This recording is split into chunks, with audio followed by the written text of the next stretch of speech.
নমস্কাৰ পিজি আছাম চেনেলৰ সকলোকে স্বাগতম জনাইছোঁ। আছাম টেটৰ LP আৰু UPৰ যি বিজ্ঞাপন ইয়াক লৈ বহুতে চিন্তিত হৈ আছে। District wise category wise cut off কিমান আহিব পাৰে, গতিকে আজি এই ভিডিঅ'টো প্ৰস্তুত কৰিছোঁ। আশা কৰোঁ ভিডিঅ'টো শেষলৈ চাব। নিশ্চয় থাম্বনেইল দেখি বুজিব পাৰিছে যে এইবাৰ কাট অফ কম যাব। OBC সকলৰ প্ৰায় 53-54% পৰা আহিব। আৰু এইটো কেনেকৈ মই প্ৰমাণ সহকাৰে আপোনাক দেখাবলৈ চেষ্টা কৰিছোঁ, গতিকে আশা কৰোঁ ভিডিঅ'টো শেষলৈ চাব। এইটো যোৱা বছৰৰ ওপৰত বেছ কৰি ভিডিঅ'টো প্ৰস্তুত কৰা হৈছে। OBCৰ আপোনাৰ যদি হায়াৰ ছেকেণ্ডেৰী 75% থাকে, টেটত যদি আপোনাৰ 55.33 মানে আপোনাৰ কোৱালিফাই হ'লে আৰু DLED আপোনাৰ 73, তেতিয়াহ'লে আপোনাৰ টোটেল হয় 203.33। গতিকে আপোনালোকে নিশ্চয় গম পায় যে যোৱা যি দুটা ৰিক্ৰুইটমেণ্ট হৈ গ'ল তাত আপোনাৰ 203 OBCৰ ক্ষেত্ৰত দুবাৰেই লাষ্ট কাট অফ আহিছিলে। গতিকে সেই সকলোবিলাক লোক চাকৰি বৰ্তমান নিয়োজিত হৈ আছে। যোৱা যিটো লাষ্ট ৰিক্ৰুইটমেণ্ট হৈ গৈছিলে তালৈ আপোনাৰ হায়াৰ ছেকেণ্ডেৰী ফুল মাৰ্কছ প্লাছ টেট ফুল মাৰ্কছ DLED ফুল মাৰ্কছ গোটেইখিনি প্লাছ কৰা হৈছিলে। যাৰ মই ভাবোঁ বৰ্তমান আপোনাৰ 75% থকা হায়াৰ ছেকেণ্ডেৰী লোক নাই। এতিয়া ঠিক তেনেকৈ আপোনাৰ যদি আনৰিজাৰ্ভৰ ক্ষেত্ৰত লক্ষ্য কৰে তেতিয়াহ'লে দেখা পাব হায়াৰ ছেকেণ্ডেৰী যদি 75% থাকে, টেটত যদি আপোনাৰ 60% থাকে আৰু DLED যদি 73 থাকে, তেতিয়াহ'লে 208 হয়। গতিকে নিশ্চয় আপোনালোক সকলোৱে জ্ঞাত যে 208 আনৰিজাৰ্ভৰ ক্ষেত্ৰত বহুতখিনি কেণ্ডিডেট পাইছিলে। দুটাৰ যি লাষ্ট ৰিক্ৰুইটমেণ্ট হৈ গৈছিলে আৰু OBC ক্ষেত্ৰত আপোনাৰ লাষ্ট দুবাৰেই গৈছিলে 203। গতিকে এতিয়া মই যিটো কেলকুলেশ্যন দিব ওলাইছোঁ আপোনালোকে নিশ্চয় লক্ষ্য কৰিব। দুটা যি লাষ্ট ৰিক্ৰুইটমেণ্ট হৈ গৈছিলে তাত আপোনাৰ গোটেইখিনি ফুল মাৰ্কছ প্লাছ কৰা হৈছিলে। গতিকে সেইখিনি কেণ্ডিডেট আৰু বৰ্তমান নাই। সেই সকলোবিলাক প্ৰাৰ্থী বৰ্তমান নিয়োজিত হৈ আছে চাকৰিৰ ক্ষেত্ৰতে।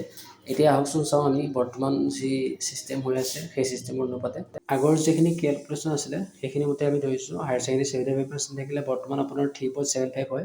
টেটত আপোনাৰ 55.33 থাকিলে 47.0305 এনেকৈ হয়। DLED আপোনাৰ 73 যদি থাকে তেতিয়াহ'লে 3.65 হয় আৰু টোটেল হয় আপোনাৰ 54.4305। গতিকে এইসকল প্ৰাৰ্থী বৰ্তমান নোপোৱা কোনো কাৰণেই নাই, যিহেতু আগৰ হিচাপত আপোনাৰ 203 চামথিং এনেকৈ হয় আৰু বৰ্তমান আপোনাৰ যদি পাৰ্চেণ্টেজ হিচাপে চায় তেতিয়াহ'লে 54.4305। গতিকে এইসকল প্ৰাৰ্থী নিশ্চয় পাব। আৰু যিহেতু আপোনালোকে নিশ্চয় গম পায় যে নিউজৰ যি প্ৰাৰ্থীসকল সেই সকলোবিলাক বঞ্চিত হৈছে। গতিকে বহুতখিনি প্ৰাৰ্থী কমি যাব আৰু যাৰ ফলত আপোনাৰ কাটটো বহুত নিম্নগামী হ'ব। যে আপোনাৰ OBC ক্ষেত্ৰত লাষ্ট আপুনি 53 ধৰিব পাৰে। এতিয়া আমি আনৰিজাৰ্ভৰ ক্ষেত্ৰত এটা লক্ষ্য কৰিলে গম পাব, আনৰিজাৰ্ভৰ যিখিনি পোষ্ট আছিলে আগৰ তুলনাত আপোনাৰ আগতে ফুল মাৰ্কছ প্লাছ কৰা হৈছিলে আৰু বৰ্তমান আপোনাৰ হায়াৰ ছেকেণ্ডেৰী যদি 75% ধৰে আৰু ইয়াৰ পাৰ্চেণ্টেজ হ'ব 3.75।